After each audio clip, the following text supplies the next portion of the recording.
তাফসীর করেছিলেন বিশ্ব নন্দিত মুফাসসির আল্লামা দেলাওয়ার হোসেন সাঈদী। বলেন তো তিনি কি আছে? আমরা যারা আছি কেউ থাকবো না, মরে যেতে হবে। মৃত্যুর হাত থেকে কেউ বাঁচতে পারবে?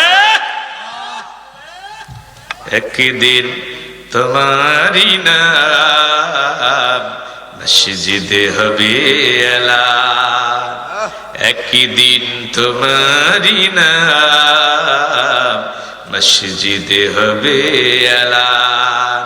তৈরি থেকো, তৈরি রেখো, তৈরি থেকো, তৈরি রেখো, কবরের মাল সামান একদিন তোমারি নাম মসজিদে হবে এলান।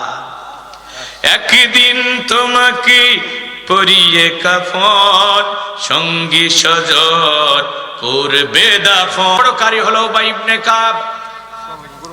নবীজি তাকে বললেন, উবাই, কোরআনের অমুক জায়গা থেকে তুমি আমাকে তেলাওয়াত করে শোনাও। উবাই ইবনে কাব তো বিস্ময়ে হতবাক, রাসূলুল্লাহর সামনে আমি তেলাওয়াত করব? আল্লাহর নবী বলে, উবাই তেলাওয়াত করে শোনাও। আল্লাহ জিবরিল আমিনের মাধ্যমে মেসেজ দিয়েছে, তোমাকে তেলাওয়াত করতে বলেছেন। উবাই ইবনে কাব বলে, ইয়া রাসূলুল্লাহ, হাবিবাল্লাহ, আল্লাহ কি আমি উবাইয়ের নামটা ধরে বলেছে? রাসূলুল্লাহ বললেন, উবাই, আল্লাহ তোমার নাম ধরে বলেছে। হযরত উবাই কেঁদে দিলেন, চোখের পানিতে তার দাড়ি মুবারক ভিজে গেল।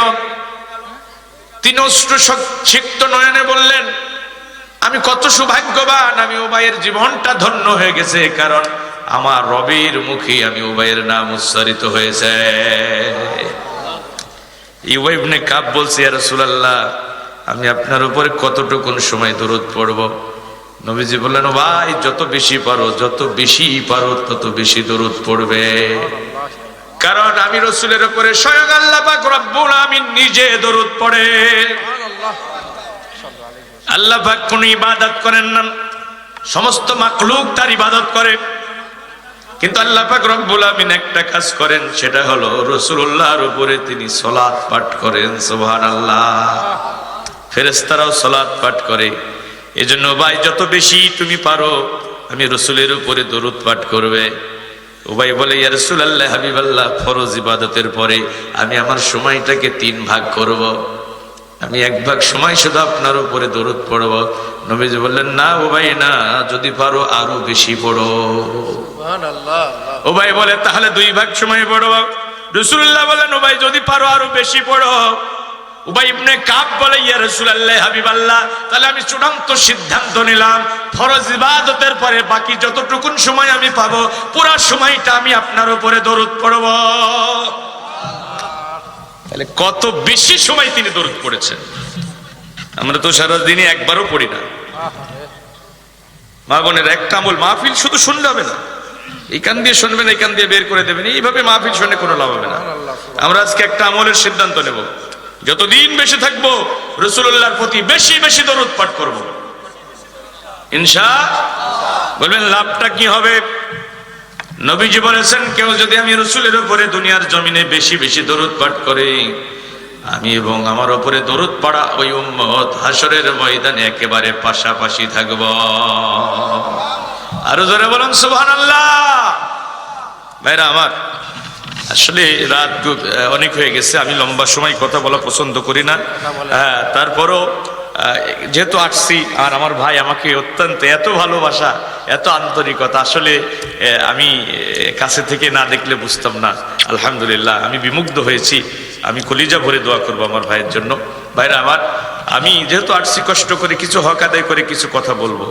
আমি ওই কথাগুলো আপনাদেরকে বলবো এবং শোনাবো, যে কথাগুলো মানলে এবং শুনলে এবং মানলে দুনিয়াতে যদি আমাদের দেখা না হয়, জান্নাতে কোরআনে মাহফিলে আমাদের যেন দেখা হয়ে যায়। আমি আজগবি কোনো কিস্সা কাহিনী বলতে অভ্যস্ত নয়, যতটুকুন বলি কোরআন হাদিসের অথেন্টিক দলিল দিয়ে বলার চেষ্টা করি। কারণ দুনিয়ার বক্তাদেরকে আল্লাহ নসিহত করেছেন, ও বক্তারা, ও ইমাম খতিবেরা, মানুষের মাঝে যখন নসিহত করবা, ফাযাক্কির বিল কোরআন, কোরআন দিয়ে নসিহত করবা। কেন? ও তাম্মাত কালিমাতু রাব্বিকা সিদকা, তোমার রবের কালাম পরিপূর্ণ হয়েছে সত্য দিয়ে। সুবহানাল্লাহ। কিয়ামত পর্যন্ত গবেষণা করে করে পৃথিবীর দার্শনিকেরা, বুদ্ধিজীবীরা, বৈজ্ঞানিকেরা, সাহিত্যিকেরা, কলামিস্টরা আল্লাহর কোরআনের ভিতরে একটা মিথ্যা কথা বের করতে পারবে না। আর প্রিয় নবী বলেছেন, মান ক্বালা বিহি সাদাকা, যারা কোরআন দিয়ে কথা বলে তারা দুনিয়ার সবচেয়ে সত্য কথা বলে। বন্ধুরা আমার, আমি অনুরোধ করব, যে মানুষগুলো আমরা এসেছি আমাদের আসার তৌফিক দিয়েছেন কে? এখানে বসে থাকলে কি ক্ষতি হবে? ও হাফাতুহুমুল মালাইকা, এই ছোট্ট মাহফিল তার চতুর্পাশ হাজার হাজার রহমতের ফেরেশতাদের দিয়ে আমার আল্লাহ ঘিরাও করে রেখে দিয়েছে। যারা এখানে বসে কোরআন শুনছে, ও গশিয়াতুহুমুর রাহমা, তাদের উপর আকাশের জগৎ থেকে বৃষ্টির মতো রহমতের বারিধারা বর্ষণ হয়। আমি অনুরোধ করব, আমরা শরীয়ত সম্মত ওজোর ছাড়া মাঝখানে কেউ উঠা বসা করব না। আলোচনা শেষ করে মোনাজাত করে আমাদের গন্তব্যে ফিরে যাব ইনশাআল্লাহ। বিশেষ করে ফিলিস্তিনের মুসলমানরা, যাদের জন্য আমাদের হৃদয়ে রক্তক্ষরণ হচ্ছে, সোশ্যাল মিডিয়ায়, প্রিন্টিং মিডিয়ায় যখন ওই ছোট ছোট বাচ্চাদের রক্তাক্ত চেহারা দেখছি, ক্ষত বিক্ষত চেহারা দেখছি, আমাদের হৃদয় মানে না, আমাদের বুক ফেটে যায়। আমরা সাধারণ মানুষ, করার কিছুই নাই, অন্তত একটু দোয়া তো আল্লাহর কাছে করতে পারবো ইনশাআল্লাহ। আমাদের অনেকের মা নাই, বাবা নাই, হাজার হাজার মন মাটি বুকে কবরে ঘুমিয়ে আছে। হ্যাঁ, এই যে পাইজারের বাবা নাই, কতজনের মা নাই। আত্মস্বজন বিদেশে গেলে মোবাইল টেলিফোনে খোঁজ নেওয়া যায়, চিঠিপত্রের মাধ্যমে খোঁজ নেওয়া যায়। বাবা চলে গেল, মা চলে গেল, কলিজার টুকরা সন্তান চলে গেল, বাড়ির পাশে আমবাগানে, বাঁশবাগানে, ঘরের কোণে কবরস্থানে ঘুমিয়ে আছে। একটা বার খোঁজ নিয়ে জানা যায় নাই কবরে তারা কি অবস্থায় আছে। নবীজি বলেছেন, সমুদ্রের মাঝখানে ডুবন্ত মানুষ যতটা অসহায়, কবরে শায়িত ব্যক্তি তার চেয়ে বেশি অসহায়। মৃত ব্যক্তির জন্য শ্রেষ্ঠ হাদিয়া হলো দোয়া। দোয়া। যারা বিদায় নিয়ে চলে গেছে, বাড়ি চাই না, গাড়ি চাই না, দামি খাবারের বায়না করে না, দামি পোশাকের আবেদন করে না, তারা একটুখানি দোয়ার কাঙাল, একটুখানি দোয়ার কাঙাল। বলেন তো, মা বাবা আপনজনদের জন্য দোয়া করার দরকার আছে না? না, প্রাণ ভরে দোয়া করব।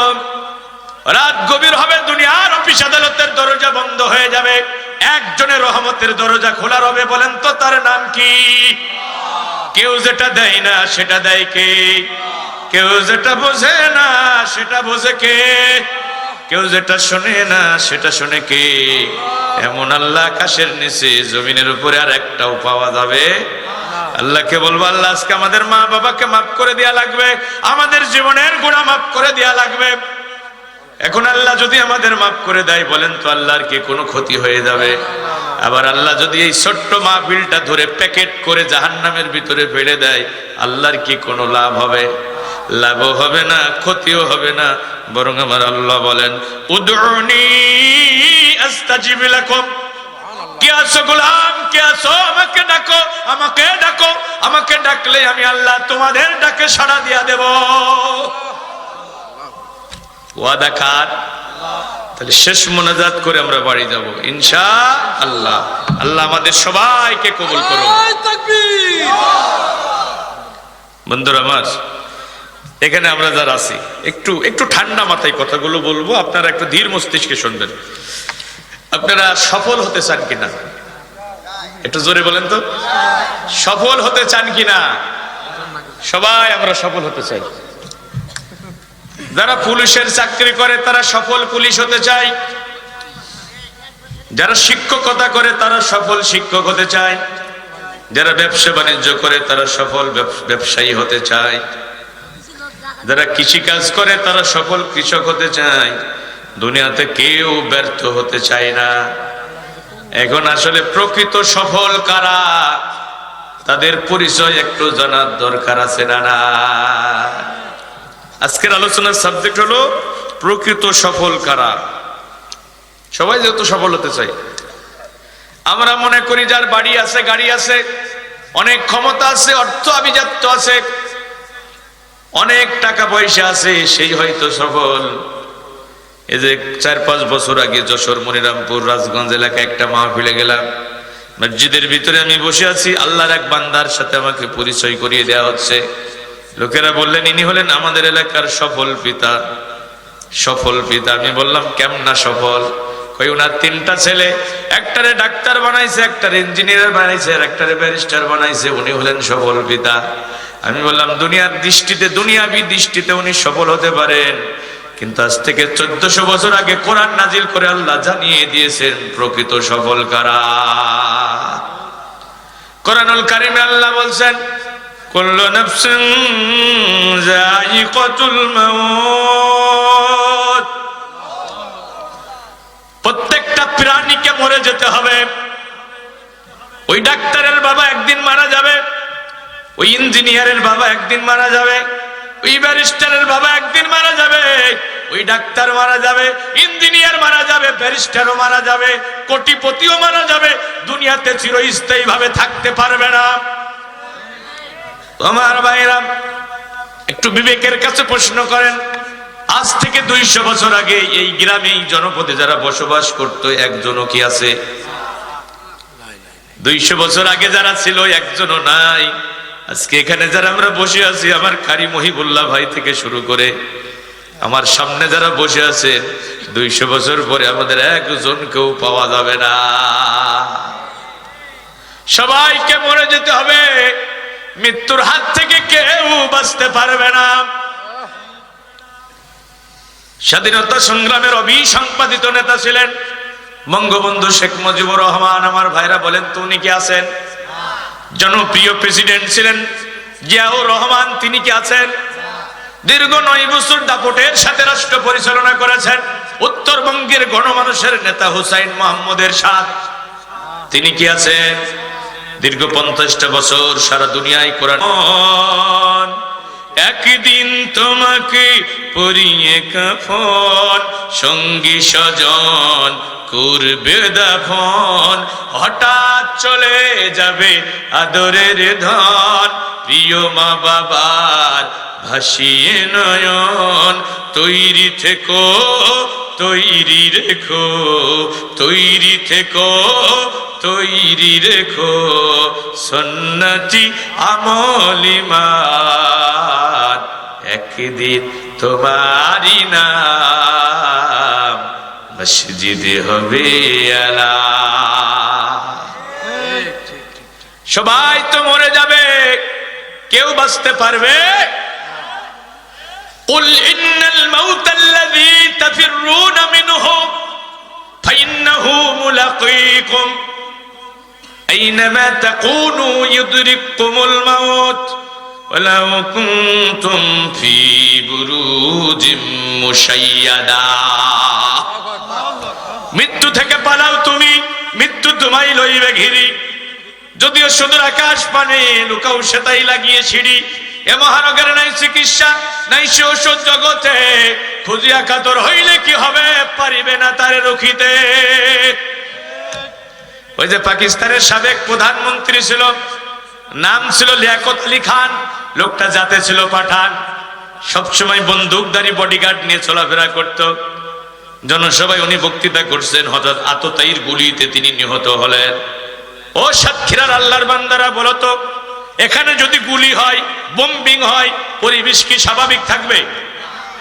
লোকেরা দিক বিদিক ছুটাছুটি করবে। এখন গুলি হয়েছে, উনি মারা গেছেন, বিশৃঙ্খল পরিবেশ, লোকেরা দিক বিদিক ছুটাছুটি করতেছে। পরিবেশ যখন শান্ত হয়েছে, ওই লিয়াকত আলী খানের একজন সমর্থক এসে ওই বন্দুকধারী বডিগার্ডদের দিকে বলে, ও বন্দুকধারী বডিগার্ডরা, আমার নেতার বডিগার্ড হিসাবে তোমাদের রাখা হয়েছে, মাসে মাসে বেতন দেওয়া হয়, তোমরা থাকতে আমার নেতা মারা গেল কি করে, তোমরা করছোটা কি? ওই বডিগার্ডদের ভিতরে একজন একটু সহজ সরল টাইপের, বোকা টাইপের বডিগার্ড ছিল। তিনি বলতেছেন, দেখেন আমরা কিন্তু বডিগার্ড, আমাদের তো রুহু গার্ডের দায়িত্ব দেওয়া হয় না, আমরা বডিগার্ডেরা বডি পাহারা দিচ্ছি, মাঝখান থেকে রুহুর মালিক রুহু নিয়ে চলে গেছে। বিবেকটারে কাজে লাগাও, কাজে লাগাও। টাকা পয়সা খরচ করে বডিগার্ড পাওয়া যাবে, বলেন তো রুহু গার্ড কি পাওয়া যাবে? সমন জারি হয়ে গেলে টেলিফোনে হাত দেওয়ার সময় পাওয়া যাবে না, সমন জারি হয়ে গেলে অ্যাম্বুলেন্স ডাকার সময় পাওয়া যাবে না, মরে যেতে হবে। এখন কোথায় তোমার জীবনের সফলতা? কোথায় তোমার জীবনের সফলতা? তুমি কোরআনের কাছে আসো। কোরআন আজ থেকে 1400 বছর আগে সফল কামীদের পরিচয় তুলে ধরেছেন। ফামান যুযিহা আনিন নার ওয়া উদখিলাল জান্নাতা ফাকাদ ফাজ। আল্লাহু আকবার। আল্লাহ বলছে তুমি তো মরে যাবে, মরণের পরে যদি তুমি জাহান্নামের আগুন থেকে বেঁচে যেতে পারো আর ওই নাজ নিয়ামতে ভরা জান্নাতে যদি যেতে পারো, এটাই তোমার জীবনের সবচেয়ে বড় সফলতা। কথা বুঝছেন? সফলতা হলো জাহান্নামের আগুন থেকে বাঁচতে পারা আর জান্নাতে প্রবেশ করার অনুমতি পাওয়া। এই জন্য হযরত ওমর বলছে, ও দুনিয়ার মানুষেরা, ও দুনিয়ার মানুষেরা, তোমরা তো মনে করো টাকা পয়সার মালিক হইলেই সফল হওয়া যায়, আর অর্থ অভিজাত্যের মালিক হইলে যদি সফল হওয়া যেত, এই দুনিয়ার সবচেয়ে সফল ব্যক্তি হতো কারুন। তাফসীরের কিতাবের ভিতরে এসেছে কারুনকে আল্লাহ এত ধনভাণ্ডারের মালিক বানিয়েছিলেন, এত গুপ্ত ধনভাণ্ডার দিয়েছিলেন, ওই ধনভাণ্ডারের চাবি বহন করার জন্য একদল মানুষ লাগতো। চাবির ভারে তাদের কাঁধ নোয়া যেত। বলেন তো কারুন কি আছে?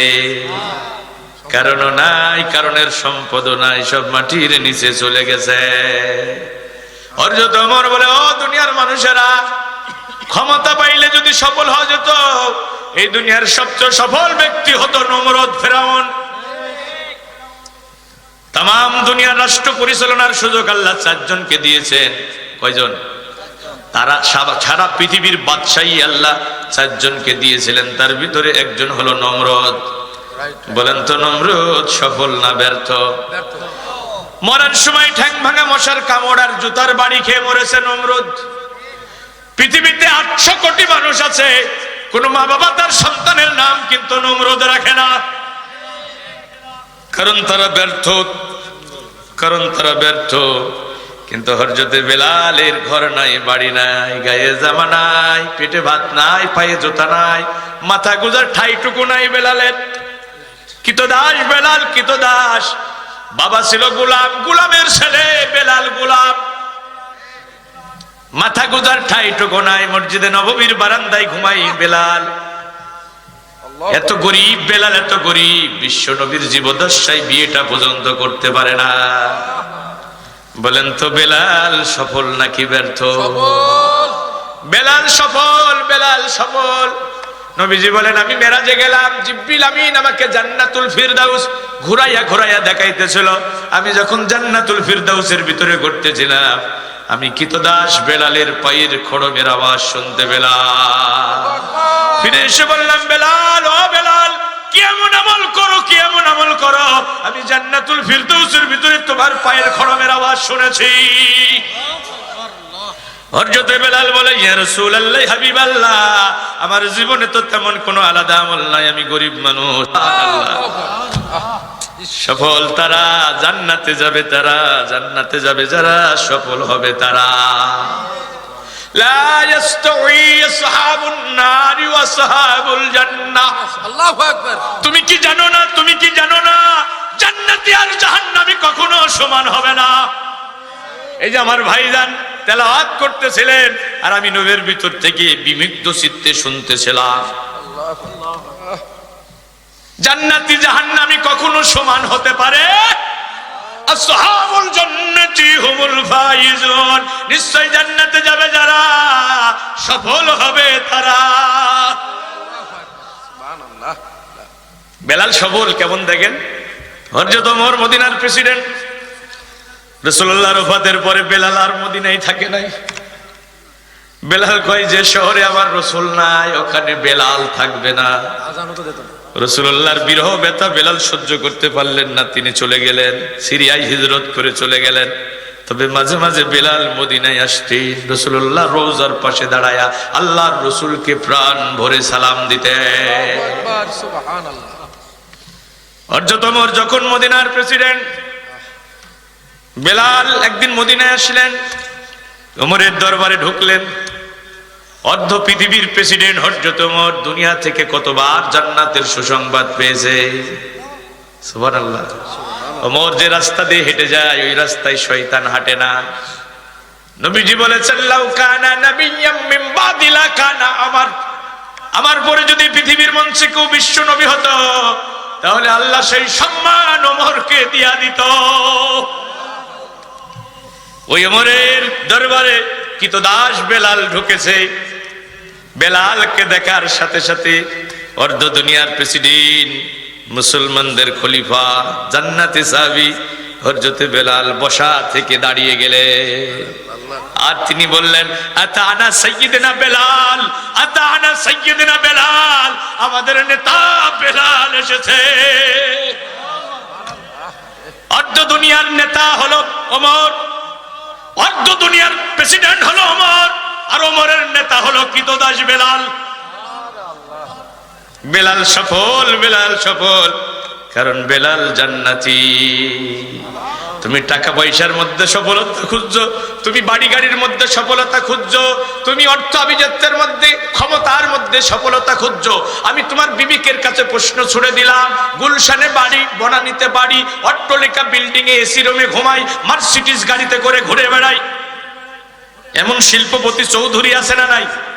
ওই চৌধুরী যদি রাতের বেলা মারা যায়, বলেন তো স্বজনরা কি রাতটুকু এসি রুমে থাকার সুযোগ দেবে? প্রতিটা মসজিদের বারান্দায় একটা করে খাটিয়া আছে না নাই? ও আমার ভাই, কথাগুলো হৃদয় দিয়ে শোনো। জীবন পরিবর্তনের জন্য একটা মাহফিলই যথেষ্ট, একটাই যথেষ্ট। বন্ধুরা আমার, চৌধুরী যদি রাতের বেলা মারা যায়, স্বজনেরা এসি রুম থেকে বের করে তাকে বাড়ির বারান্দায় ওই খাটিয়ার উপরে শোয়া বাড়ির বারান্দায় রেখে দেবে, রাতটুকু এসি রুমে থাকার সুযোগ দেবে না। চৌধুরীর হাতে একটা দামি ব্র্যান্ডের ঘড়ি ছিল, স্বজনেরা ওইটা খুলে নেবে। চৌধুরীর হাতে একটা দামি ইয়াকুত পাথরের আংটি ছিল, স্বজনেরা ওইটাও কিন্তু খুলে নেবে।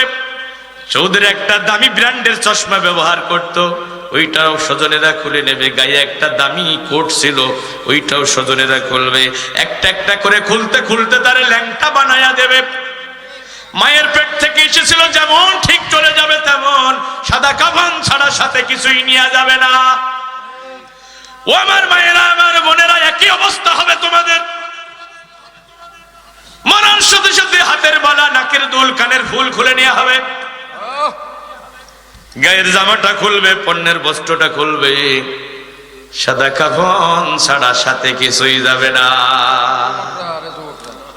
যেতে হবে শূন্য হাতে, যেতে হবে শূন্য হাতে, সঙ্গে কেউ তো যাইবে না, 3.5 হাত জায়গা পাবি, পাবি না রে বিছানা, 3.5 হাত জায়গা পাবি, পাবি না রে বিছানা। আজকে তুমি যাদের লাগি শুধুই পাগল পারা, যেতে হবে একা একা, কেউ যাবে না তারা। 14-15 দিন সফরে ছিলাম উত্তরবঙ্গে। ছেলের জন্য কত মায়া, মেয়ের জন্য কত মায়া। আমার মেয়েটা ফোন করে কয়, আব্বু তুমি হজে যে 40-45 দিন আমাদের ছেড়েছিলে, 15-16 দিন বাইরে আসো, মনে হচ্ছে হজের সফরের চেয়েও তোমার সফরটা লম্বা, তুমি ছাড়া আমাদের ভালো লাগে না। ছোট বাচ্চাটা ফোন করে বলে, আব্বু এখনই বাড়িতে চলে আসো। এত ভালোবাসা, এত মায়ার বন্ধন, যাদের সারা দুনিয়াটা কল্পনা করা যায় না, তারা কেউ তোমার সাথে কবরে যাবে না। আজকে তুমি যাদের লাগি শুধুই পাগল পারা, যেতে হবে একা একা, কেউ যাবে না তারা। ছাড়তে হবে মায়ার বাঁধন, ছাড়তে হবে মায়ার বাঁধন, সাধেরি এই বালাখানা, 3.5 হাত জায়গা পাবি, পাবি না রে বিছানা, 3.5 হাত জায়গা পাবি, পাবি না রে বিছানা। তাহলে ভাইরা আমার, জান্নাতে যেতে পারাটাই হলো মূল সফলতা। তাহলে এই সফলতা আপনারা চান কিনা? আসলে 23 বছরের কোরআন 1 ঘন্টা 1.5 ঘন্টায় বলে শেষ করা যায় না। 23 বছর ধরে আকাশের জগৎ থেকে যে কোরআন এসেছে ধারাবাহিকভাবে, ওইটা কি 1 ঘন্টা 1.5 ঘন্টায় বলে শেষ করা যায়? 25 বছর ধরে কোরআন স্টাডি করছি। 15 বছর আল্লাহ দাওয়াতি দ্বীনের ময়দানে রেখেছেন। মন চায় যা শিখলাম, যা বুঝলাম সব যদি আপনাদের কলিজার ভিতরে ঢুকাইয়া দিয়ে যেতে পারতাম, পরিতৃপ্ত হতে পারতাম, প্রশান্তি পেতাম, কিন্তু আসলে কি সম্ভব? আপনাদের ধৈর্য হবে না শোনার, লম্বা সময় বলা উচিত হবে না। এই জন্য একটা ক্লিয়ার টাচ, একটা ক্লিয়ার কনসেপশন আমি আপনাদেরকে দিতে চাই। ওই সফলতা পাওয়ার, ওই জান্নাতে যাওয়ার একটা রোড ম্যাপ আপনাদের সামনে আমি দিতে চাই। আপনারা শুনতে রাজি আছেন? হ্যাঁ, মনোযোগ দিয়ে শুনবেন। জান্নাতে যদি যেতে চান, সফল যদি হতে চান, আপনাকে বেশি না 2টি শর্ত পূরণ করতে হবে। কয়টি? একটু বলেন কয়টি? আমি আগেই বলেছি, একটা কথা আমি মন গড়া বানিয়ে বলবো না। আমি কোরআন এবং হাদিস থেকে বলতে অভ্যস্ত, কোরআন হাদিসের অথেন্টিক দলিল দিয়েই বলবো। জান্নাতে যেতে হলে 2টি শর্ত পূরণ করা লাগবে। এই 2টি শর্তের কথা বলেছেন কে? জান্নাতের মালিক যিনি, তিনিই বলেছেন। সেই শর্ত 2টি কি? কোরআনুল কারীমের এক জায়গায় না 87 জায়গায় আল্লাহ 2টি শর্তের কথা বলেছেন। ইন্নাল্লাযীনা আমানু ওয়া আমিলুস সালিহাত وعملوا الصالحات كانت لهم جنات الفردوس نزلا। ঈমান আনো, নেক আমল করো। কয়টা হলো? এটা শুনেন, ভালো করে শুনেন। কয়টা হলো? ঈমান আনো, নেক আমল করো। এই 2টা শর্ত যদি পূরণ করতে পারো, আমি আল্লাহ যেন তেন জান্নাত দেব না, আমি তোমাদের জন্য জান্নাতুল ফিরদাউসের মেহমানদারির আয়োজন করে রেখেছি। ঈমান আনো, নেক আমল করো, মহা পুরস্কার দেব। ঈমান আনো, নেক আমল করো, সম্মানজনক পুরস্কার দেব। ঈমান আনো, নেক আমল করো, এমন জান্নাত দেব যে জান্নাতের নিচ দিয়ে ঝর্ণাধারা প্রবাহিত হয়ে গেছে। কথা কার? এই কথাটা আল্লাহ 87 জায়গায় বলেছেন কোরআনে। আল্লাহর কথা সত্য না মিথ্যা? কোন সন্দেহ আছে? 2টি শর্ত যদি পূরণ করতে পারেন, জান্নাতে যেতে পারবেন। ঈমান আনতে হবে, ভালো ভালো আমল করতে হবে। প্রথম শর্ত হলো ঈমানদার হতে হবে, খাঁটি মুমিন হতে হবে। খাঁটি ঈমান, খাঁটি ঈমান। ঈমান পরিশুদ্ধ করতে হবে আর নেক আমল করতে হবে। পুরুষ হোক আর মহিলা হোক, সবার জন্য 2টি শর্ত। সবার জন্য কয়টি? 2টি। ঈমান আনা, নেক আমল করা। জান্নাতে যেতে হলে খাঁটি মুমিন হওয়া লাগবে, খাঁটি ঈমান লাগবে। ঈমান ছাড়া কোনো আমল কবুল হবে না। ঈমান ছাড়া কেউ জান্নাতে যেতে পারবে না। ইসলামে ঢোকার একটা তরুণ দ্বার আছে, একটা গেট আছে। ওই গেটের নাম হলো ঈমান। সবার আগে ঈমান, সবার আগে ঈমান, সবার আগে ঈমান। আপনার আমলনামায় যদি অনেক কবিরা গুনাহ থাকে, তারপরও যদি আপনার ঈমান খাঁটি থাকে, আল্লাহ হাশরের ময়দানে আপনাকে সাধারণ ক্ষমার আওতায় ফেলে দিতে পারেন, অথবা শাফায়াতকারীরা আপনাকে শাফায়াত করে জান্নাতে নিয়ে যাবে। অথবা যদি আল্লাহ ক্ষমা না করে, আপনাকে জাহান্নামেও যদি দিয়ে দেয়, জাহান্নামের শাস্তি ভোগ করার পরে ঈমানের কারণে আবার জান্নাতে চলে যাবেন। কিন্তু যদি বেঈমান হয়ে মারা যান, ওই যে জাহান্নামে ঢুকবেন, কোনদিন আর বের হতে পারবেন না।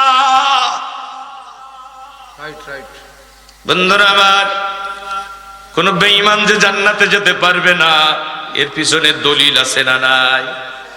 ক্বালান নবী সাল্লাল্লাহু আলাইহি সাল্লাম, ওয়াল্লাযী নাফসি বিয়াদিহি লা তাদখুলুনাল জান্নাতা হাত্তা তুমিনু।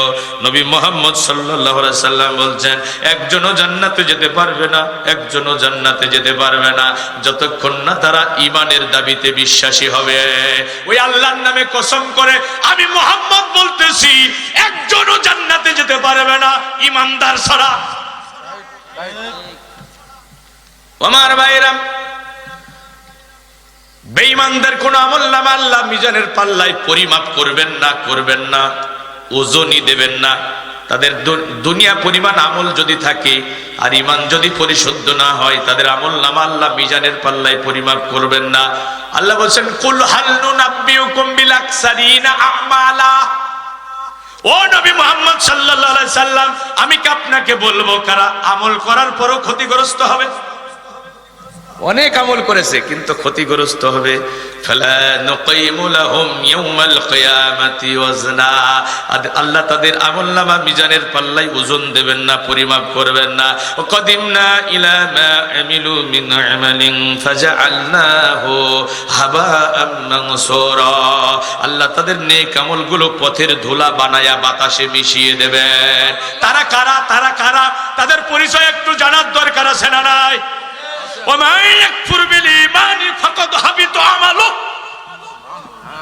যারা ঈমান আনতে অস্বীকৃতি জ্ঞাপন করবে, যাদের ঈমানের ভিতরে শিরিক থাকবে, যাদের ঈমানের ভিতরে কুফরি থাকবে, যাদের ঈমানের ভিতরে নেফাকে ইরতিকাদি থাকবে, যাদের ঈমানের ভিতরে তাগুতের গোলামি থাকবে। ইসলামের মূল হলো ঈমান, তাওহীদ। এ ভাই, কোরআনের জ্ঞান অর্জন করা ফরজ, আর 1 নম্বর ফরজ হলো ঈমানের জ্ঞান অর্জন করা। এখন তো ঈমানের আলোচনাই নাই, মসজিদেও ঈমানের আলোচনা হয় না, তাফসীর মাহফিলেও ঈমানের আলোচনা হয় না। ঈমান নষ্ট হয় কি কারণে? ঈমান আনতে হয় কিভাবে? ঈমান সংরক্ষণ করতে হয় কিভাবে? এটা তো মুসলমানেরা জানেই না, ভুলে গেছে। ঈমান আনতে অস্বীকার করেছে, ঈমান খাঁটি হয় নাই, এই জন্য আল্লাহ তাদের সব আমল বাতিল করে দিয়েছে। কথাকার আল্লাহ। ও আমার ভাই, ভালো করে শুনুন, আমি আপনাকে বলছি, নবীজি বলেছেন,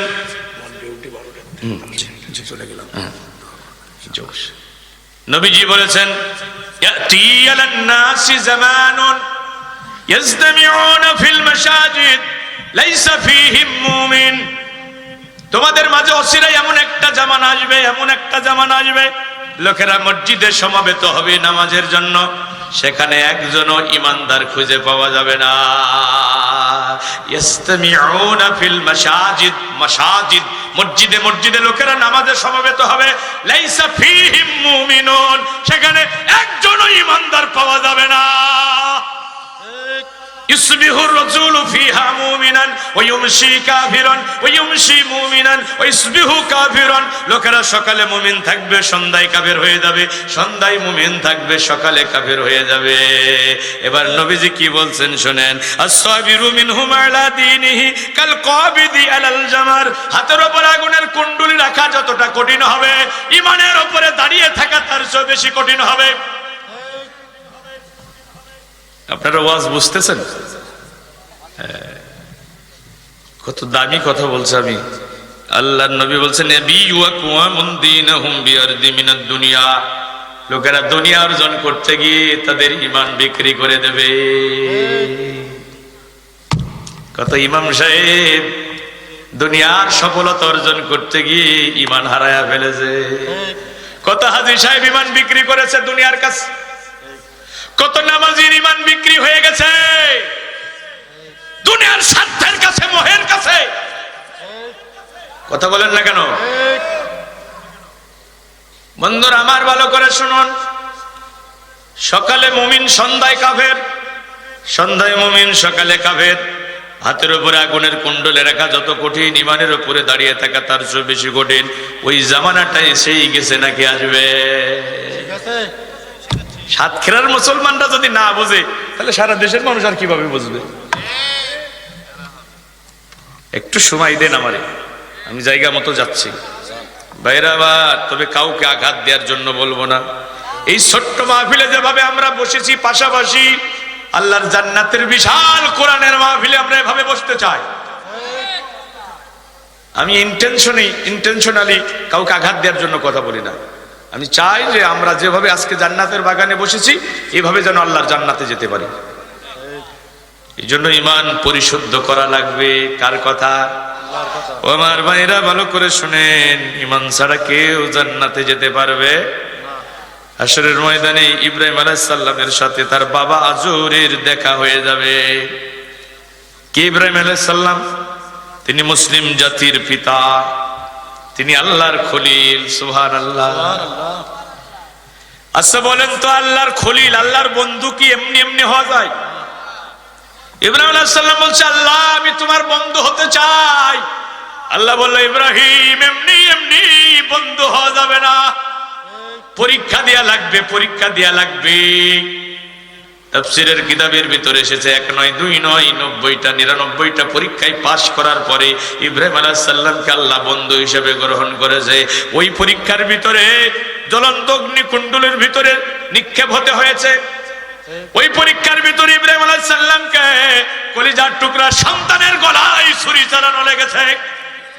ওই পরীক্ষার ভিতরে ইব্রাহিম আলাইহিস সালামকে প্রিয়তমা স্ত্রী আর ছোট্ট মাসুম বাচ্চাকে মরুভূমিতে নির্বাসিত করা লেগেছে। এখন তার সাথে তার বাবা আজরের হাসরের ময়দানে দেখা হবে। ধুলাই ধূসরিত মলিন চেহারা বাবা আজর দাঁড়িয়ে আছে। ছেলেরা দেখার সাথে সাথে বলবে, ইব্রাহিম আমার কলিজার টুকরা সন্তান, আমারে বাঁচা বাবা, আমারে বাঁচা, জাহান্নামের আগুন থেকে বাঁচতে পারবো না, সহ্য করতে পারবো না।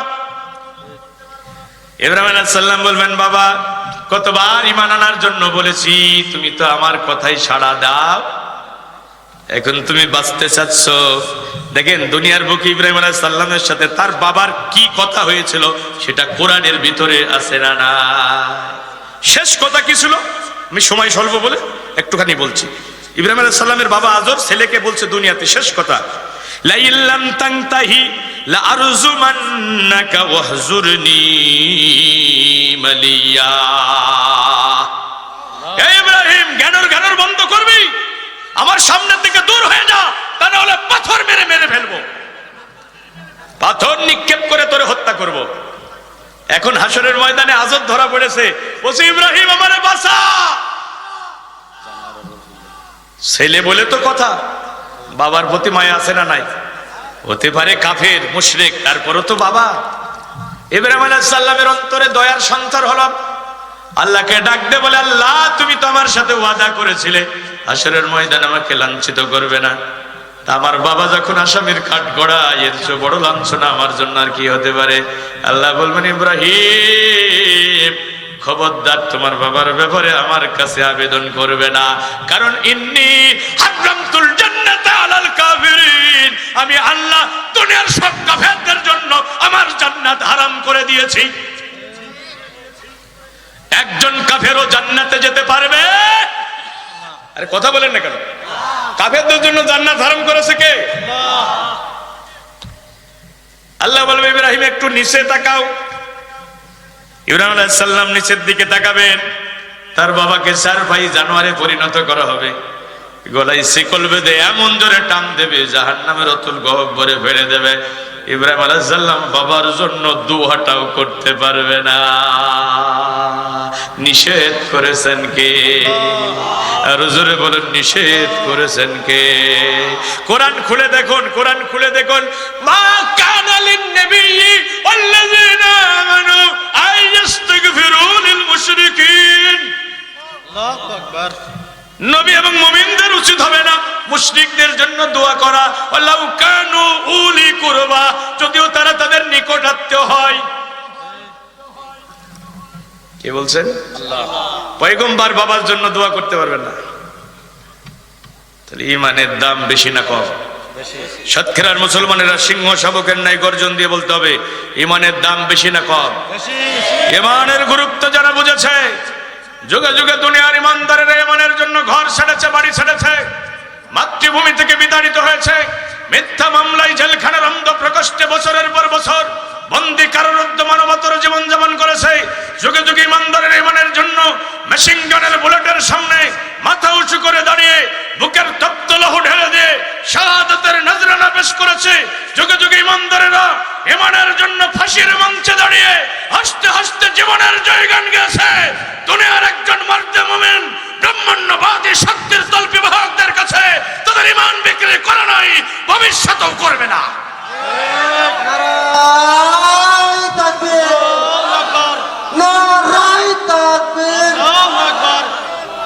ইসলামের শত্রুরা হুঁশিয়ার সাবধান, শত্রুরা ঈমান দুনিয়ার সবচেয়ে শ্রেষ্ঠ ব্যক্তি হলো ঈমানদারেরা, আর নিকৃষ্ট প্রাণী ইমানই হলো বেঈমান কাফেরেরা। যে রব তাদের সৃষ্টি করেছে ওই রবকে যারা বুঝতে পারে নাই তাদের মতো নাফরমান আর কেউ হতে পারে না। বন্ধুরা আমার, ইমান ছাড়া যে জান্নাতে যেতে পারবেন আমি কি ক্লিয়ার করতে পারলাম?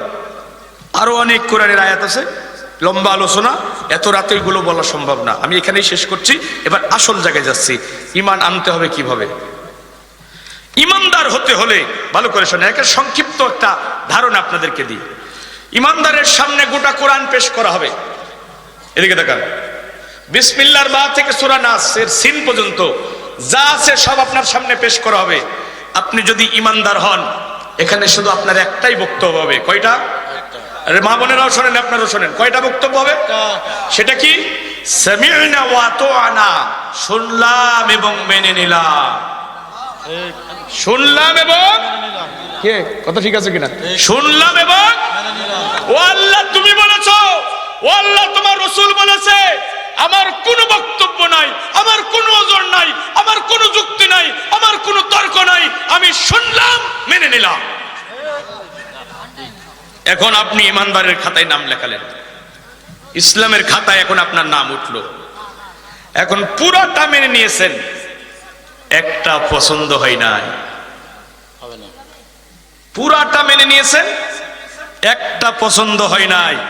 ইমান থাকবে না যাবে? আরে জোরে বলেন না কেন? ইমান থাকবে না যাবে? ইমান যে থাকবে না, আমলও যে থাকবে না, এ ব্যাপারে কোরআন হাদিসে দলিল আছে না নাই? কোরআনুল কারীমে আল্লাহ বলেছে আকিমুস সালাহ, নামাজ কায়েম করো। এটা কার হুকুম? রাসূলুল্লাহর সাথে যদি জান্নাতের ভিতরে পাশাপাশি থাকতে চান তাহলে সালাতের দরকার আছে না না? বিশ্ব নবী দুনিয়া থেকে বিদায় নিয়ে চলে যাচ্ছেন, মরণের আগে নবীজি শুধু একটা কথা বললেন, আস-সালাত আস-সালাত ওয়া মা মালাকাত আইমানুকুম। ও আমার উম্মতেরা, সালাত সালাত সালাত। আমি নবী মুহাম্মদ চলে গেলাম, তোমরা সালাত ছেড়ে দিও না। রাসূলুল্লাহর সাথে যদি জান্নাতের ভিতরে পাশাপাশি থাকতে চান সালাতের দরকার আছে না নাই? ইমানের খাতায় নাম লিখিয়েছেন, ইমান আনার সাথে সাথে সালাত। যুবকেরা ভালো করে শোনো, ইমান আনার সাথে সাথে সালাত। ইমান এবং সালাত যমজ ভাই, ইমান যেখানে সালাত সেখানে। বন্ধুরা আমার, সালাত ইসলামী শরীয়তের এমন এক বিস্ময়কর ইবাদত, জ্ঞান থাকা পর্যন্ত সালাত ছাড়া যাবে? বসে পড়তে দাঁড়িয়ে পড়তে পারছেন না, বসে পড়বেন। মা বোনেরা কান লাগায় শোনেন, বসে পড়তে পারছেন না, শুয়ে পড়বেন, ইশারায় পড়বেন। কিন্তু জ্ঞান থাকা পর্যন্ত সালাত ছাড়া যাবে না। যুদ্ধের ময়দানেও সালাতের বিধান আছে না না? আল্লাহর নবীর একজন সাহাবী, গরিব মানুষ, মসজিদে নববীর বারান্দায় ঘুমায়। ঘর নাই, বাড়ি নাই, গায়ে জামা নাই, পেটে ভাত নাই, পায়ে জুতা নাই, বউ নাই, বাচ্চা নাই। রাসূলুল্লাহ ওযু করতেছেন, সাহাবী রাসূলের পায়ে পানি ঢেলে দিচ্ছেন। আল্লাহর নবী সাহাবীর চেহারার দিকে তাকালেন, দেখলেন মলিন চেহারা, ধুলাই ধূসরিত চেহারা। আল্লাহর নবী ডাক দিয়ে বলেন, সাহাবী তুমি আমার কাছে কি চাও বলো, যা চাইবা আমি তাই দেব। সাহাবী কোনো কথা বলে না। বিশ্ব নবী আবার সাহাবীকে বললেন, ও সাহাবী কি চাও বলো, তুমি যা চাইবে আমি তাই তোমাকে দেব। সাহাবী কোনো কথা বলে না। নবীজি এবার বলেন, ও সাহাবী তুমি যদি আমার কাছে চাও, আল্লাহ পাক রব্বুল আমিন উহুদ পাহাড়টা আমার জন্য স্বর্ণের খনি বানাইয়া দেবে। সুবহানাল্লাহ বলেন। সুবহানাল্লাহ। সাহাবী এবার বলেন, ইয়া রাসূলুল্লাহ, ইয়া হাবিবাল্লাহ কি চাইব? আমার ঘর নাই, বাড়ি নাই, গায়ে জামা নাই, পরনে বস্ত্র নাই, পায়ে জুতা নাই, আমার মনে এতটুকু বেদনা নাই, এখনো পর্যন্ত বিয়েটা করতে পারে নাই, তাও আমার দুঃখ নাই। ওগো নবী, আমার জীবনের ঐকান্তিক বাসনা হলো আপনি ওযু করতেছেন, আপনার পাশে দাঁড়িয়ে আপনার পায়ে আমি পানি ঢেলে দিচ্ছি। আজকে দুনিয়ার বুকে আপনার পাশে যেভাবে আমি দাঁড়িয়ে রয়েছি, জান্নাতের ভিতরে আপনার পাশে এভাবেই থাকতে চাই। সুবহানাল্লাহ। নবীজি বললেন, সাহাবী যদি জান্নাতের ভিতরে আমার সাথে আমার পাশে থাকতে চাও তাহলে বেশি বেশি আল্লাহর সিজদা দাও। এখন আমি যদি সালাতের ওয়াজ 2 ঘন্টা করি আপনাদের কি মন খারাপ হবে? আল্লাহ পাক রব্বুল আমিন কুরআনুল কারীমে সিয়ামের বিধান দিয়েছেন, রমাদানের সিয়াম ফরজ করে দিয়েছেন। আমি যদি সিয়ামের ফজিলতের কথা 1 ঘন্টা ধরে বলি, আপনাদের কারো কি কলিজায় আঘাত লাগবে?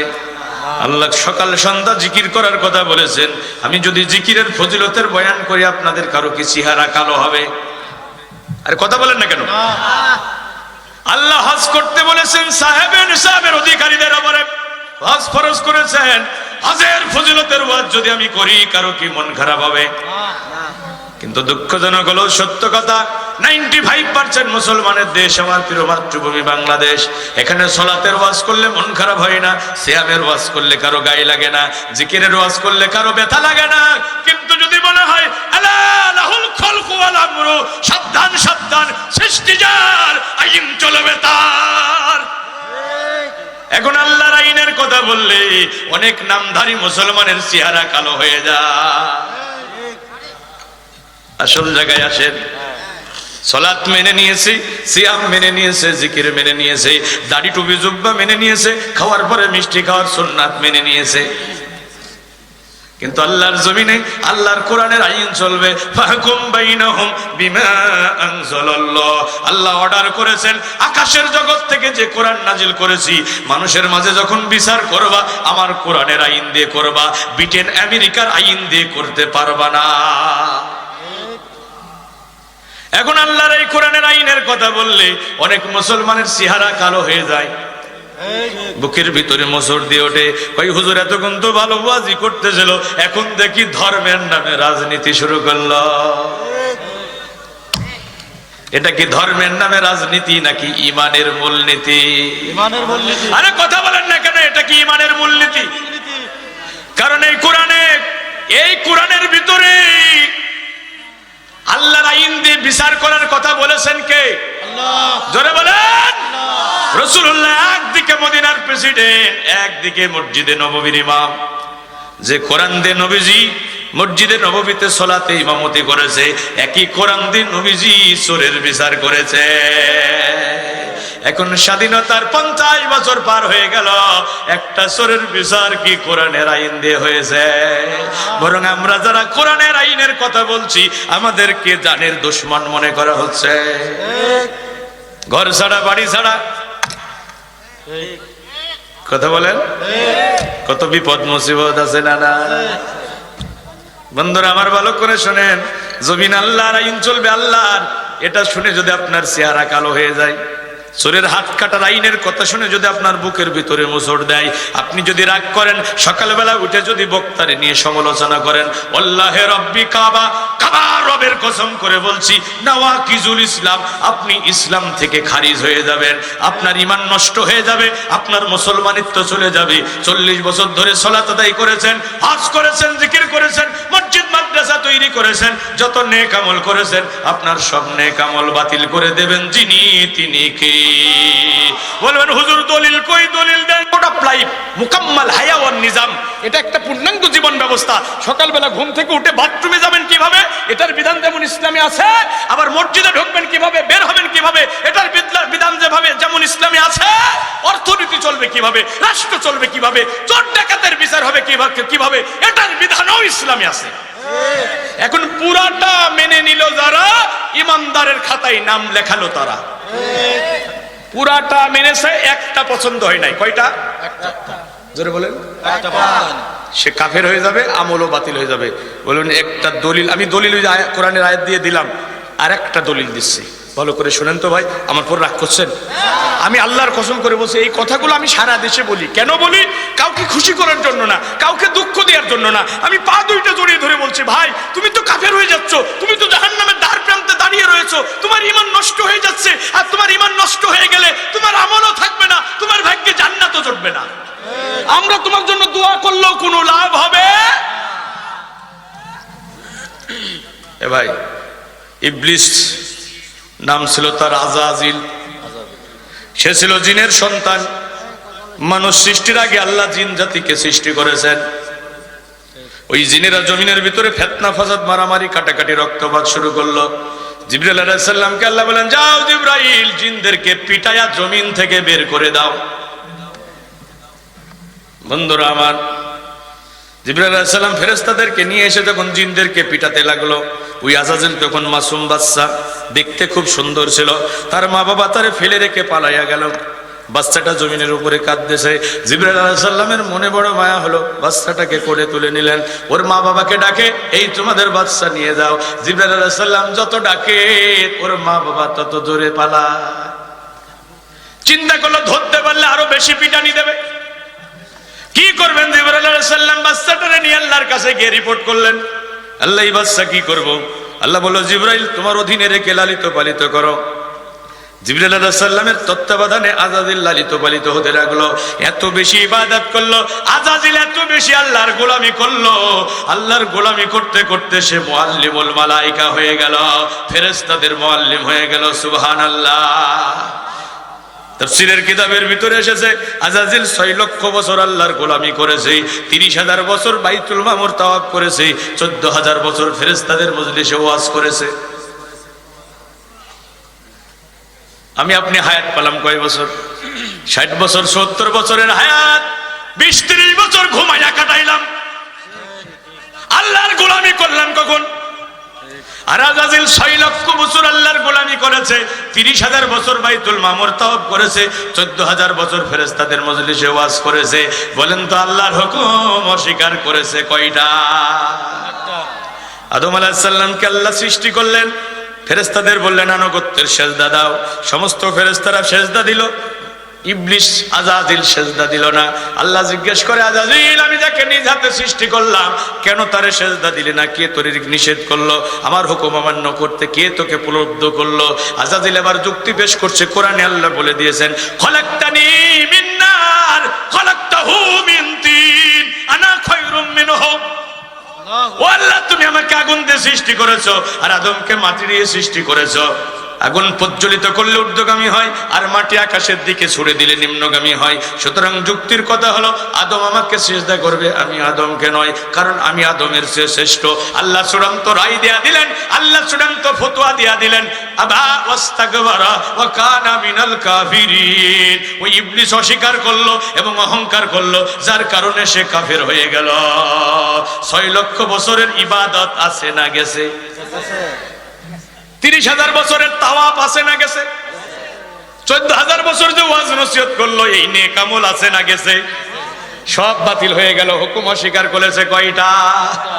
নামাজের ওয়াজ করলে মন খারাপ হয় না, সিয়ামের ওয়াজ করলে মন খারাপ হয় না, জিকিরের বয়ান করলে কষ্ট লাগে না, কোরআনের আইন দিয়ে চোরের বিচার হবে, সমাজ রাষ্ট্র চলবে, এই কথাটা বললে তোমার চেহারা কালো হয়, তার মানে কোরআনের আইন তোমার ভালো লাগে না, মুসলমানের খাতায় তোমার নাম থাকবে না, আমল যতটুকু করেছো সব আল্লাহ বাতিল করে দেবে।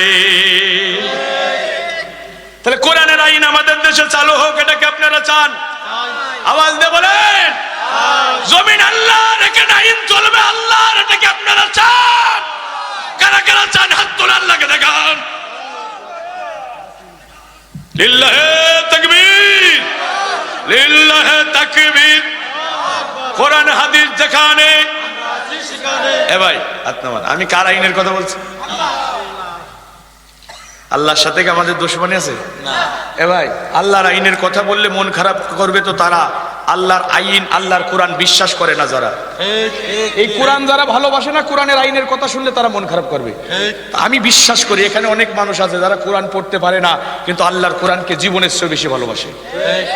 এখানে এরকম মুসলমান আছে কোরআন পড়তে পারে না, কিন্তু কোরআনের ইজ্জত রক্ষার জন্য যদি ডাক আছে, এই মুসলমান বিবি বাল বাচ্চার মায়া ত্যাগ করে ময়দানে ঝাঁপিয়ে পড়বে, কলিজার ফোঁটা ফোঁটা রক্ত ঢেলে দেবে, আল্লাহর কোরআনের ইজ্জত ভুলণ্ঠিত হতে দেবে না। এরকম যুবক এখানে আছে না নাই? আমি বিশ্বাস করি এখানে অনেক যুবক আছে যারা রসুলের জীবনী জানে না, রসুলের সিরা জানে না, আলেমুল আমাদের কাছ থেকে রসুলের জীবনী শুনে রসুলকে ভালোবেসে ফেলেছে। এদের সামনে যদি আল্লাহ রসুলের ইজ্জতের উপরে কেউ আঘাত আনে, এই যুবক বুকে রক্ত দিয়ে হলেও রসুলের ইজ্জত রক্ষার জন্য ময়দানে ঝাঁপিয়ে পড়বে। অথচ সেই রসুলের বিচার ব্যবস্থা, সেই রসুলের নেতৃত্ব, সেই কোরআনের আইন প্রতিষ্ঠার কথা বললে অনেক মুসলমানের চেহারা কালো হয়ে যায়, হুজুরকে মারার জন্য তেড়ে আসে। এ ভাই, তুমি ভুলের মধ্যে আসো, তুমি বুঝো নাই, তুমি বোঝো নাই। আমরা কোনো দেশের আইনের কথা বলছি না, কোনো কওমের আইনের কথা বলছি না। জমিন আল্লাহর, আইন আল্লাহর, রাজত্ব আল্লাহর, আইন আল্লাহুম্মা মালিকাল মুলক, কুল, নবী আপনি বলুন, ও নবী মুহাম্মদ সাল্লাল্লাহু আলাইহি সাল্লাম আপনি বলে দিন, আল্লাহুম্মা মালিকাল মুলক, রাজত্বের মালিক আমি আল্লাহ। রাজত্ব যার, আইন চলবে, চাকরি যার, বেতন, বাড়ি যার, মাতবাড়ি, রাজত্ব যার, আইন। এটা কেন বুঝেন না? এটার বিরোধিতা কেন করেন? এটা কুফুরির অপরাধ, এটা কুফুরির অপরাধ। কুফুর এমন এক নিকৃষ্ট অপরাধ, কুফুর এমন এক বিধ্বংসী অপরাধ, যে অপরাধ করার সাথে সাথে ঈমান এবং আমল সব বাতিল হয়ে যায়। আপনি একটা মিথ্যা কথা বলেছেন, আপনার আমল নামায় একটা কবিরা গুনাহ লেখা হবে, আপনার ইসলাম থেকে নাম কাটা যাবে না। ভালো করে শোনেন ভাই, আপনি একটা মিথ্যা কথা বলছেন, আপনার আমল নামে একটা কবিরা গুনাহ লেখা হবে। এজন্য ঈমানের খাতা থেকে নাম কাটা যাবে, আপনার সব নেক আমল বাতিল হবে না।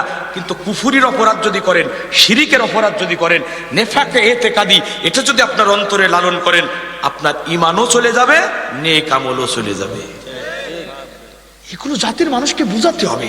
লক্ষ লক্ষ মানুষ এই কুফুরি করতেছে, শিরিক করতেছে, নেফাকে ইতিকাদিতে লিপ্ত রয়েছে, তাদেরকে বাঁচাতে হবে, তাদেরকে বাঁচাতে হবে। এই কথাগুলো তাদের কাছে তুলে ধরতে হবে। শুধু শুধু মানুষেরকে গালিগালাজ করে হেদায়েত দেওয়া যাবে না। কেন আমরা গালি দিতে যাব? আমরা কি গালি দেওয়ার জন্য এখানে আসছি? আমি আসছি আমার ভাই না বুঝে জাহান্নামের দিকে ছুটছে, তাকে হাত ধরে ভালোবাসা দিয়ে জান্নাতের পথটা দেখানোর জন্য আসছি। বক্তাদের কাজ হলো মানুষের চিন্তা জগতে বিপ্লব ঘটানো, মানুষকে ফিরে আসার রাস্তা তৈরি করে দেয়া। আমি যেন এই আলোচনা শুনে আমার ভাইরা যেন বালিশে মাথা দিয়ে রাতের বেলা চিন্তা করে, as a Muslim what should be done for us. একজন মুসলমান হিসাবে আমার কি করা দরকার ছিল আর আমি কি করছি, এই ভুলটা ধরিয়ে দেয়াই হলো বক্তাদের কাজ। কি সব আজগবি কিচ্ছা কাহিনী বলে, যা কোরআনেও নাই, হাদিসেও নাই। কৌতুক, ঠাট্টা, বিদ্রুপ, উপহাস, হাসি, এইগুলো করে 50-60 হাজার টাকা নিয়ে বাড়ি যায়। সেখানে ঈমানের আলোচনা নাই, তাওহীদের আলোচনা নাই। কষ্ট পাচ্ছেন আপনারা? আমি অন্তত আল্লাহকে বলেছি, আল্লাহ আমি ছোট মানুষ, জ্ঞান গরিমা বেশি নাই, তবে তোমার কাছে অনুরোধ, তোমার কাছে আমার ফরিয়াদ, যতদিন দাওয়াতি দিনের ময়দানে আমাকে রাখো, আমি যেন কোরআন হাদিসের সহি কথাগুলো বলতে পারি। আমি বাড়ি থেকে বের হওয়ার সময় আল্লাহরে বলি, আল্লাহ ইখলাসের সাথে বলি, আল্লাহ আমার মুখ দিয়ে তুমি এমন কিছু কথা বের করে দিও যে কথাগুলো শুনলে তোমার বান্দারা উপকৃত হবে। কে আমারে বাহবা দিল, কে মারহাবা দিল, এটা আমি চাই না। আমি চাই আমার আলোচনা শুনে আল্লাহর একজন গোলাম যদি জান্নাতের পথ পায়, হেদায়েতের পথ পায়, আমার বক্তৃতা যেমন সার্থক। আমি আপনাদের এখানে আসছি, 1 টাকা পথ খরচও নেই নাই। আমি বলি নাই যে আমারে কয় টাকা দেবেন, বলছি সুতরাং আমি ইখলাসের সাথে আসছি, আল্লাহকে খুশি করার জন্য আসছি। বন্ধুরা আমার, আল্লাহর কোনো বিধানের বিরোধিতা করা যাবে, অপছন্দ করা যাবে। দুঃখজনক হলো সত্য কথা, এটা মসজিদের দেশ, এটা মাদ্রাসার দেশ, এটা ওলিয়া উলিয়াদের দেশ, এটা পীর মাশাইখদের দেশ। এদেশের জমিন ভরা শহীদ গাজীর গোরস্থানে। এদেশের মুসলমানরা ঘুমাতে যায় মসজিদের মিনার থেকে আজান শুনে, আবার ঘুমও ভাঙে মসজিদের মিনার থেকে আজান শুনে। এদেশে কোরআনের আইন নাই, আমাদের কলিজাটা রক্তক্ষরণ হয়। আমরা আলেম ওলামারা যদি জাতির মানুষকে বোঝাতে পারতাম এটা ইসলাম, তুমি যে পথে চলছো ওটা আসল ইসলাম না, আসল ইসলাম হলো আল্লাহর কাছে পরিপূর্ণ আত্মসমর্পণ করা। বন্ধুরা আমার, সাধারণ অপরাধীদেরকে আল্লাহ ক্ষমা করে দিতে পারে, কিন্তু কোনো বিদ্রোহী অপরাধীকে আল্লাহ ক্ষমা করবে না। আপনি সালাত আদায় করতে পারেন নাই, সালাত অস্বীকার করেন না, বিরোধিতা করেন না, আপনি সাধারণ অপরাধী। আল্লাহ মাফও করতে পারে, শাস্তি দিতে পারে, এটা আল্লাহর ইখতিয়ার। কিন্তু কেউ সালাত আদায় করবে, আপনি বাধা দেবেন, আপনি বিদ্রোহী অপরাধ, আপনি কাফের, আপনার ক্ষমা হবে না। আপনি নিজেও আল্লাহর আইন সমাজে প্রতিষ্ঠিত হোক এটা চাচ্ছেন না, আবার যারা আইন প্রতিষ্ঠার জন্য চেষ্টা করছে তাদের গোষ্ঠী উদ্ধার করে ছাড়ছে। আপনি জান্নাতে যাবেন কিভাবে? আপনি আমার সাথে শত্রুতা করছেন কেন? আমি কি অপরাধ করেছি? আমার অপরাধটা কি? আমি তো বলছি জমিন আল্লাহর আইন চলবে, আল্লাহ। এই কারণে তুমি আমাকে দুশমন ভাবছো, তুমি আমাকে দুশমন ভাবছো না, তুমি আল্লাহ এবং রাসূলের সাথে দুশমনি করছো। কথা বোঝেন নাই? দুশমনিটা হচ্ছে কার সাথে? আমার সাথে দুশমনি হচ্ছে না। আমি যদি আমার বাপ দাদার আইনের কথা বলতাম, আল্লাহর কসম প্রধানমন্ত্রী হওয়ার স্বপ্ন দেখি না, রাষ্ট্রপতি হওয়ার স্বপ্ন লালন করি না, কিন্তু আমি প্রতিনিয়ত স্বপ্ন দেখি এদেশে কোরআনের রাজ কায়েম হবে।